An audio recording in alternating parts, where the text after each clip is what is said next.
राधे राधे साथियों। अब आप सुनेंगे अनाथ बालक पर शिव कृपा। विवाह संपन्न होने के बाद शिव अपनी नवविवाहित पत्नी पार्वती को साथ लेकर कैलाश पर्वत पर लौट आया। वहाँ नंदी ने पहले से ही तैयार कर रखा था। शिव और पार्वती के सुहाग कक्ष को तरह तरह के फूलों, लताओं और मालाओं से सजाया गया था। यह देखकर पार्वती नंदी पर बहुत प्रसन्न हुआ। उसी समय अनाय गणों के साथ भगवान शिव भी वहाँ आ गया। उन्होंने नंदी और सभी गणों को आदेश दिया, हम विश्राम करने जा रहे हैं। तुम लोग किसी को भी कक्ष में प्रवेश मत करने देना, ताकि हमारा विश्राम में बाधा उपस्थित हो। इतना कहकर शिव ने सुहाग कक्ष का द्वार बंद कर लिया। द्वार के बाहर नंदी पहरा देने लगा और अनायगण भी बाहर विचार करने लगे, ताकि कोई व्याकृत शिव और पार्वती के विश्राम में बाधा ना डाल सके। शिव के विवाह का समाचार पाकर असुरों का राजा तारकासुर प्रसन्न हो उठा। उसे प्रसन्नता इस बात से नहीं हुई कि शिव विवाह बंधन में बंध गया है, बल्कि इस बात से हुई कि शिव विश्राम में रात है और अब उसके उत्पातों को रोकने वाला कोई नहीं है। अवसर का लाभ उठाते हुए तारकासुर ने उत्पात मचाना शुरू कर दिया और ऋषि मुनियों को परेशान करने लगा, जग में बाधा डालता, यहाँ तक कि हवन की समग्रहियों को भी फेंक देता। देवताओं को तरह तरह से सताने में उसे आनंद आता था। देवता तारकासुर के उत्पातों से तराही तराही कर उठे। तारकासुर ने देवराज इंद्र को पदच्युत करके इंद्र का सिंहासन छीन लेने का निश्चय किया। देवताओं को जब उसके इस निश्चय का पता चला तो वो चिंतित हो उठे। तारकासुर यदि देवराज बन जाएगा तो फिर देवताओं को उसका सेवक बन कर रहना पड़ेगा और तीनों लोकों में असुरों का आतंक व्याप्त हो जाएगा। इस स्थिति में धर्म का अंत सुनिश्चित है। इस भयानक स्थिति को देखकर देवता दृष्टि रचिता ब्रह्मा की शरण में पहुँचे। सभी ने ब्रह्मा जी से प्रार्थना की, भगवान अब आप ही हमें बचा सकते हैं और धर्म की रक्षा कर सकते हैं। तारकासुर के करतूतों पर अंकुश लगा पाना मेरे भी बस की बात नहीं है। यदि यह कार्य कोई कर सकता है तो वो स्वयं शिव है। आप लोग उनके पास जाइए और उनसे प्रार्थना कीजिए। ब्रह्मा जी ने देवताओं को परामर्श दिया। सभी देवता शिव से मिलने चल पड़े। वो जब शिव के सुहाग कक्ष के पास पहुँचे तो नंदी ने उन्हें वापस जाने को कहा। तब देवताओं ने नंदी को तारकासुर के उत्पातों के बारे में बताते हुए कहा कि शिव को सूचना दो, हमारा उनसे मिलना अत्यंत आवश्यक है। देवगण क्षमा करे, मैं यह नहीं कर सकता हूँ। सवाए शिव ने मुझे आदेश दिया है कि मैं किसी को उनके विश्राम में बाधा ना डालने दूँ। अत मैं ना तो उन्हें आप लोगों के बारे में सूचना दे सकता हूँ और ना मैं आप लोग को उनसे मिलने दूंगा। देवताओं ने देखा कि नंदी और अनाय गणों उन्हें किसी भी स्थिति में शिव से नहीं मिलने देंगे, तो वो विष्णु के पास पहुँचे।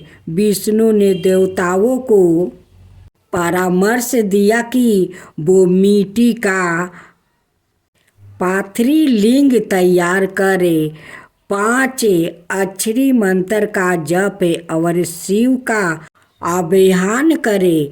देवताओं ने मिट्टी से पथरी लिंग तैयार किया और हर हर महादेव का उच्चारण करते हुए वो 5 अक्षरी मंत्र का जप करने लगा। देवताओं के जप का अस्ते शिव के सुहाग कक्ष तक पहुंचा। शिव ने जैसे ही अपने नाम का उच्चारण सुना, वो व्याकुल हो उठा।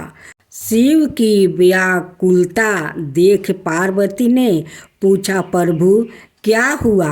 आप अचानक व्याकुल क्यों हो उठे? भगवान शिव ने कहा, मेरे भक्त मुझे बुला रहे हैं देवी। पार्वती ने पूछा, कौन है यह भक्त? क्या अभी तत्काल जाना आवश्यक है? शिव ने कहा, यह सभी भक्त देवगण है जो संभवत किसी संकट से घेरे गए हैं और इसलिए 5 अक्षरी मंत्र का जप करते हुए मेरा स्मरण कर रहा है। उन्हें मेरी सहायता की आवश्यकता है, किंतु मुझे भी आपकी आवश्यकता है। यदि आप मुझे सुहाग शयन पर इस प्रकार छोड़कर चले जाएंगे तो यह मेरा प्रति अन्याय होगा। मैंने सुना है कि आप किसी के प्रति अन्याय नहीं करते।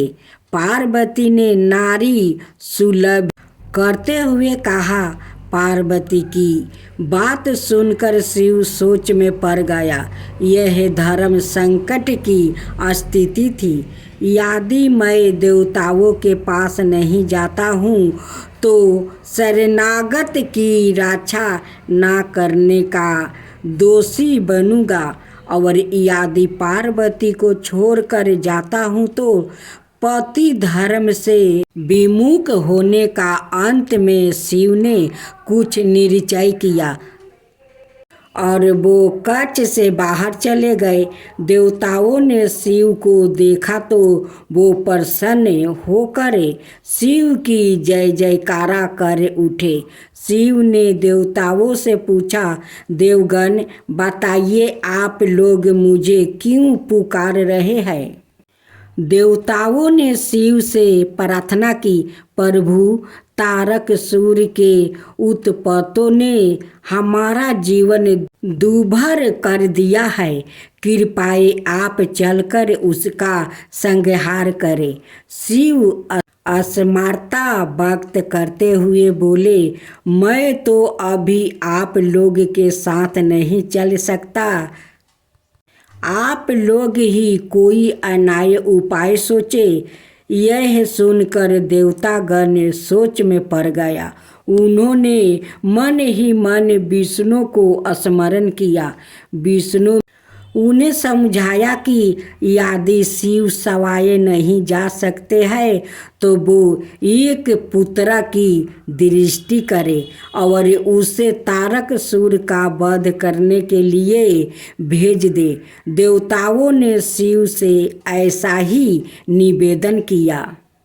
शिव भक्तों की बात भला क्यों टालते? उन्होंने तत्काल अपना वीर्य अग्नि कुंड में छोड़ दिया। उस वीर्य से एक बालक का जन्म हुआ। बारमा ने सवाए प्रकट होकर उस बालक की कुंडली बनाई और उस बालक का नामकरण किया कुमार स्वामी। इसने कलंतर में असुरों का वध कर देवताओं को संकट से मुक्ति दिलाई। जब देवी पार्वती को इस बात का पता चला कि शिव ने देवताओं के कहने पर अपना वीर्य अग्नि को अर्पित कर दिया है तो वो क्रोधित हो उठी। उन्होंने देवताओं को श्राप दे डाली, हे अकर्मण्य देवताओं, आपने एक नव विवाहित पत्नी की सैन्य से उसके पति को बुलाकर उसे वीर्य का दान मांगा है। अत मैं आप सभी को श्राप देती हूँ कि आप कभी संतान सुख प्राप्ति नहीं कर सकेंगे। देवी पार्वती के श्राप से सभी देवता अर्थ उठे। उन्हें इस अनहोनी का अनुमान नहीं था।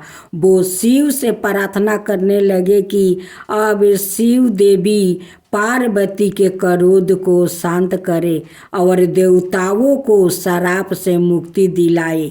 शिव ने देवताओं से कहा, मैं इस संबंध में कुछ नहीं कर सकता। इसके लिए आपको देवी पार्वती की पूजा अर्चना करके उन्हें प्रसन्न करना होगा। जब वो प्रसन्न होकर अपने श्राप को वापस लेगी तभी आप उनके श्राप से मुक्ति हो सकेंगे। देवताओं ने देवी पार्वती को प्रसन्न करने के लिए तप आरंभ कर दिया। अंत देवी पार्वती देवताओं के सामने प्रकट हुई और देवताओं को क्षमा करते हुए उन्होंने कहा, जब मुझे और शिव को संतान की प्राप्ति हो जाएगी तो आप लोग श्राप से सतवत मुक्त हो जाएंगे। इसके बाद समय अनुसार शिव और पार्वती को 21 पुत्रा की प्राप्ति हुई जो शिव के विभिन्न गण समूहों के गणाधिपति बने और इसके साथ ही देवताओं को भी श्राप से मुक्ति मिली। जय शिवा ओमकारा प्रभु हरे शिवा ओमकारा ब्रह्मा विष्णु सदा शिव अर्धंगिनी धारा। ओम जय शिवा ओमकारा एकानन चतुरानन पंचानन राजे शिव पंचानन राजे हंसासन गरुड़ासन विषवाहन साजे। ओम जय शिवा ओमकारा दो भुज चार चतुर भुज दस भुज अति सोहे तीनों रूप निरखता त्रिभुवन जन मोहे। ओम जय शिवा ओमकारा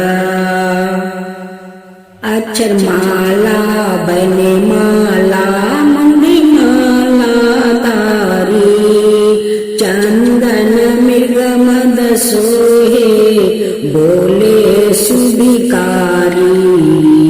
ओम जय शिवा ओमकारा श्वेतांबर पीतांबर गंबर अंगे सनिकादिक बरे मादिकी भूतादिकी संगे। ओम जय शिवा ओमकारा करिके मध्यम कमंडल चक्र त्रिशूल धरता जग करता जग भरता जग पालन करता। ओम जय शिवा ओमकारा ब्रह्मा विष्णु सदा शिवे जानते अविवेका। प्राण बचर के मध्यम यह तीनों एका। ओम जय शिव ओमकारा। तीर गुण शिव जी के आरती जो कोई नर गावे शिवा जो कोई नर गावे। कहत शिवानंद स्वामी मन भजत शिवानंद स्वामी मन बाचित फल पावे।